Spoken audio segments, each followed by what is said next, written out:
America's home to many monuments and great buildings that honor some of our leaders. Lincoln, Washington, Jefferson. But lately, it seems like we're lowering the bar. Mississippi Senator Trent Lott has a lot named after him. The middle school, the airport, the Trent Lott Center at Jackson State, the Trent Lott Leadership Institute. Yeah, man. West Virginia Senator Robert Byrd has even more named after him. We counted more than 30 buildings, a bridge, even a telescope. Well, I'm exceedingly proud and thankful. And Byrd isn't even embarrassed about it. That this has been accomplished. Here he is at the opening of the Robert Byrd Technology Center. This is opening the land of promise, like the land of Canaan. Now, in the private sector, buildings are named after people all the time, but isn't it different when politicians put their names on buildings that you pay for? I think it's just wrong. Don't put a politician's name on it. A politician's already received enough from the American public. This is a practice that's got to stop. And Dan Greenberg's an Arkansas state legislator who tried to ban politicians from naming buildings after themselves.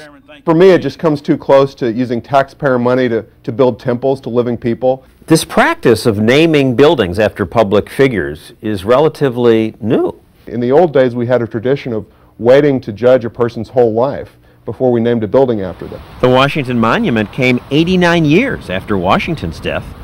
If we're going to use taxpayer money to build temples to ourselves, that's very dangerous. His former governor, who's now running for president, has nature centers and schools named after him. Even his wife has things named for her. Here's the first couple at the dedication of the Mike and Janet Huckabee Lake. What made Greenberg say enough was discovering that this park had been named after him and other legislators. Another county legislator said, "I appreciate you putting my name on this sign, but you did not put it in my campaign colors." And that was so distasteful, I just said to myself, enough. House Bill 1035 by Representative Greenberg. I want to ask you personally, why is this important enough to you? His edifice complex prevention bill was killed in committee by a vote of 11-3. I understand why the politicians like having their names up on buildings. It's an ego boost. That makes me feel important. But I have to do it spending my money.